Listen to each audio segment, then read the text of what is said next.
এখন আমরা জানবো ইমিডিয়েট অপারেশন সম্পর্কে। সো ইমিডিয়েট অপারেশন জিনিসটা কি?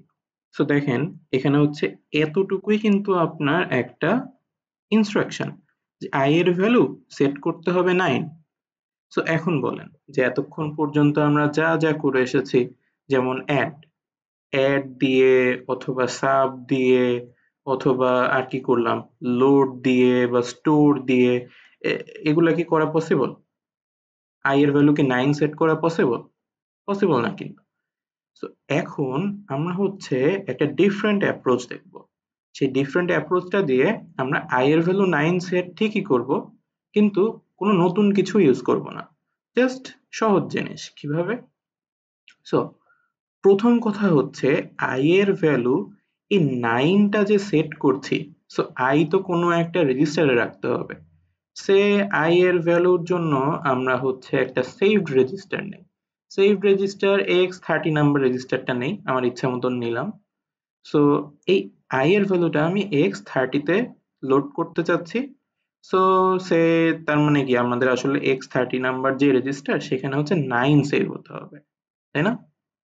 সো এই জিনিসটা আমরা কিভাবে করতে পারি? এটার জন্য আমাদের একটা ইমিডিয়েট অপারেশন আমাদের করতে হচ্ছে। সো ভাবতে পারেন যে ইমিডিয়েট আসলে এখানে কি জিনিস? সো আমরা আস্তে আস্তে দেখব। এই জিনিসটা কিভাবে অ্যাসেম্বলি কোডে আমরা ট্রান্সলেট করব সেটা ফার্স্টে করে ফেলি, তাহলে আপনাদের বুঝতে খুব ইজি হবে। সো আমার প্রথম স্টেপটা হচ্ছে আমি x30 তে কিছু একটা রাখবো। সো আমি এখানে অ্যাড করছি হচ্ছে x30 এর ভিতরে কি কি অ্যাড করব? x30 এর মধ্যে অ্যাড করব হচ্ছে 9 আর x0 এর অ্যাড্রেস, 0 ভ্যালু, সরি। সো এতটুকু করলেই আমাদের কি হয়ে যাবে, এই x30 এর ভ্যালু হয়ে যাবে 9। তো দেখছেন এখানে হচ্ছে কোনো কিছু নতুন কি ইউজ করছে?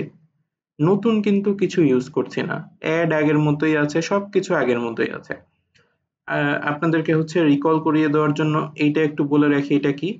এইটা হচ্ছে x30 আমাদের ডেস্টিনেশন, আর এইটা হচ্ছে সোর্স রেজিস্টার 1, আর এটা হচ্ছে সোর্স রেজিস্টার 2। সো আপনারা ভাবতে পারেন সোর্স রেজিস্টার বলতেছি আর আরএস কেন লিখতেছি? সো এটাকে এভাবে আসলে লেখা হয় যে RS, register source 1, register source 2। So এখন একটা জিনিস চিন্তা করেন, আমি হচ্ছে x0 কে বলতেছি যে রেজিস্টার 2, ওকে দ্যাটস ফাইন, কোনো সমস্যা নেই। কিন্তু 9 কি কোনো রেজিস্টার? 9 তো কোনো রেজিস্টার না, ঠিক না? 9 হচ্ছে জাস্ট একটা ভ্যালু। সো যেহেতু 9 জাস্ট একটা ভ্যালু, এইটাকে আমরা আর এখন রেজিস্টার বলবো না, এইটাকে আমরা বলছি ইমিডিয়েট ভ্যালু। ঠিক আছে, IMM stands for immediate. So এইটা হচ্ছে আমাদের ইমিডিয়েট ভ্যালু। যেহেতু আমরা ইমিডিয়েট ইউজ করছি, সো শুধু অ্যাড ইউজ করলে হবে না, অ্যাড এর পরে আমরা জাস্ট একটা আই লাগিয়ে দেব যে অ্যাড ইমিডিয়েট। ওকে? সো যখন আমরা দুইটা দেখেন তো, অ্যাড যেই ইনস্ট্রাকশনটা থাকে সেখানে ডেস্টিনেশনে একটা রেজিস্টারই থাকে আর সোর্সে দুইটা রেজিস্টার থাকে, কিন্তু ওই দুইটা কিন্তু রেজিস্টারই হতে হয়। কিন্তু যখন আপনারা দেখবেন যে দুইটা রেজিস্টারের জায়গায় কোনো একটা নির্দিষ্ট ভ্যালু চলে আসছে, তখন সেইটার নর্মাল অ্যাড অপারেশন দিয়ে হবে না, এটা হচ্ছে অ্যাড আই, তার মানে ইমিডিয়েট অপারেশনে ইউজ করতে হবে। এতটুকু করে ফেললেই কিন্তু আমাদের এই আই এর ভিতরে 9 চলে গেছে। তো আমরা সবকিছু বুঝলাম, কিন্তু আই এর মধ্যে 9 গেল কিভাবে সেটা তো বুঝি নাই। তো এখন দেখেন কিভাবে গেল।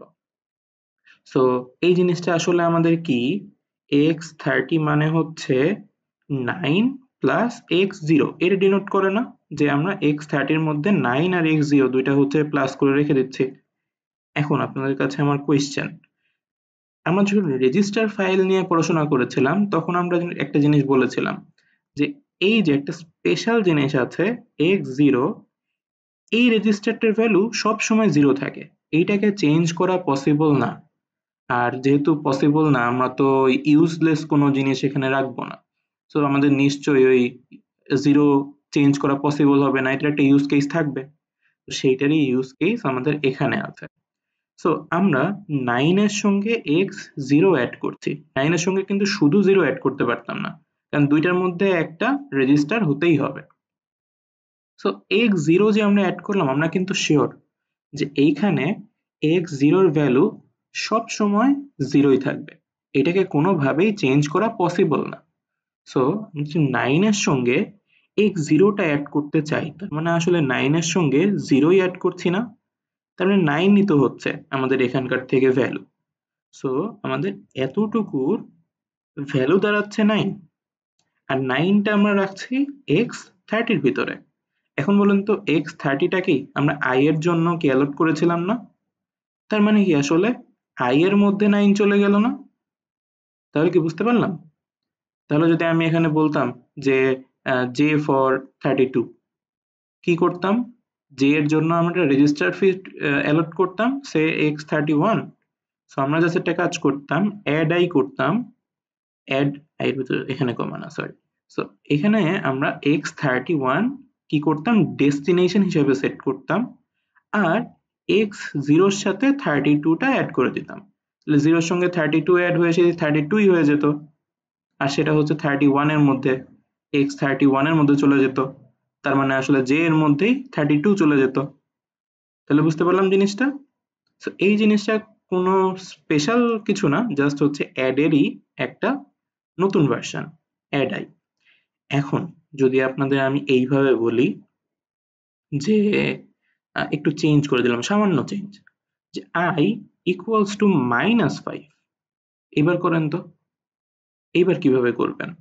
এবার কি এটা করবেন যে যেহেতু মাইনাস করতে বলছে, সো আমি একটা কাজ করি, সাব করি, সাবট্রাক্ট করব। i এর জন্য ধরলাম x29, সো আমি x29 এর মধ্যে কি করতে চাই, x0 আর -5 এই দুইটাকে রেখে দিলাম। সো x0 এর ভ্যালু কি সবসময় 0ই হয়, আর -5 তার মানে এখানে তো টোটালে -5 এ চলে আসলো, আর -5 টা হচ্ছে 29 এর মধ্যে চলে গেল। সো এইখান থেকে আমাদের যেহেতু -5 আসছে, এটা হচ্ছে 29, x29 এর মধ্যে চলে যাচ্ছে, আর x29 টাই হচ্ছে i, সো i এর মধ্যে -5 চলে গেল। হ্যাঁ, আপনারা খুব একটা রং ভাবতেছেন না, ভাবতে পারেন যে হ্যাঁ যেহেতু ইমিডিয়েট করতেছি এখানে তাই দেওয়া লাগবে, দ্যাটস ব্রিলিয়ান্ট। বাট এখানে একটু সমস্যা হচ্ছে কি, আমরা অ্যাড এর জন্য হচ্ছে একটা ইমিডিয়েট অপারেশন অ্যাড আই আমাদের আছে, দ্যাটস ওকে।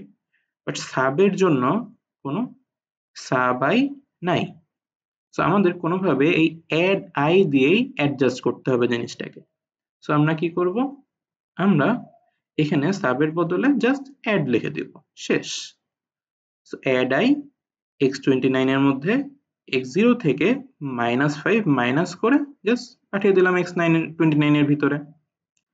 এখন একটা জিনিস খেয়াল করবেন কিন্তু, এই যে উপরে দেখতেছেন যে আমি কিন্তু এই ভ্যালুগুলা, এই যে 9 আগে লিখছি আর x0 পরে লিখছি, আবার এখানে x0 আগে লিখছি 32 পরে লিখছি। কারণ কি, প্লাসের সময়, অ্যাড এর সময় তো এটা ম্যাটার করে না কোনটা কোন দিকে, বাট এইখানে কিন্তু ম্যাটার করে। যদিও এই এক্সাম্পলের জন্য আসলেই ম্যাটার করে না, কারণ 0 -5 যা কথা, -5 -0 একই কথা। সো এই এক্সাম্পলের জন্য যদিও ম্যাটার করে না, বাট এইটাই একটু মানে মাথায় রাখবেন যে এখানে মাইনাস যদি আপনি ইউজ করেন তখন কিন্তু এই যে অর্ডারটা, এই দুইটা কোন অর্ডারে লিখছেন সেটা কিন্তু ম্যাটার করবে। তো এইটাই ছিল ইমিডিয়েট অপারেশনের সবকিছু। বাট আমরা সামনে হচ্ছে যে লোড, তারপর স্টোর, এগুলো যে ইউজ করছি না, তার মধ্যে লোডটা কিন্তু একটা ইমিডিয়েট অপারেশন। কারণ দেখেন তো, লোডের সময় আমরা এলডি লিখতাম, লোড ডাবল ওয়ার্ড, দেন এখানে একটা ডেস্টিনেশন রেজিস্টার দিতাম সে x30, আর একটা বেস অ্যাড্রেস দিতাম সে x22 দিয়ে ব্র্যাকেট দিয়ে কোনো একটা অফসেট দিতাম। অফসেটটা সে হচ্ছে কত, 3 নাম্বার ইন্ডেক্স ধরলাম, তাহলে 3 8 কত, 24। সো 24 এখানে দেখেন তো এখানে একটা নাম্বার আছে না? সো এই জিনিসটাও কিন্তু একটা ইমিডিয়েট অপারেশন। সো যখনই দেখবেন একটা নাম্বার আছে, এই যে জাস্ট একটা নাম্বার, তখন হচ্ছে ইমিডিয়েট অপারেশন করতে হবে। আর ইমিডিয়েট অপারেশন একটু ডিফারেন্ট, আর এটা হচ্ছে একটু হচ্ছে অ্যাডভান্টেজ ক্যারি করে। কিরকম? নরমালি যদি আমরা লিখতাম যে add x30 এর ভিতরে x21 আর x22 এর ভ্যালু যোগ করে বসিয়ে দাও। সো এইটা ক্যালকুলেট করার সময় প্রথমে কি করতে হতো, যে x21 এর মধ্যে কত ভ্যালু আছে সেটাকে ফার্স্টে দেখতে হতো, কাকে, প্রসেসরকে। তারপর এইটার ভিতরে কত আছে সেটাও দেখতে হতো, তারপর দুইটা যোগ করে দেন পাঠাতাম। কিন্তু এইখানে দেখি তো, যখন আমাদের জাস্ট এতটুকু থাকছে, তখন এই x0 এর ভিতরে কত ভ্যালু সেটা বোঝা লাগতেছে, যে এখানে দেখা লাগবে যে x0 এর ভিতরে 0 আছে। বাট -5 এইটার জন্য কি আবার লুক আপ করার দরকার আছে? এটা তো নিজেই একটা ভ্যালু। সো একটা লুক আপ বাঁচতেছে না। সো এইটা কিন্তু এই ইমিডিয়েট অপারেশনের একটা অ্যাডভান্টেজ, যে আমাদের এইখানে একটা লুক আপ বেঁচে যাচ্ছে। সো আমাদের অপারেশনটা একটু হলেও ফাস্টার হবে। That's all about immediate operations.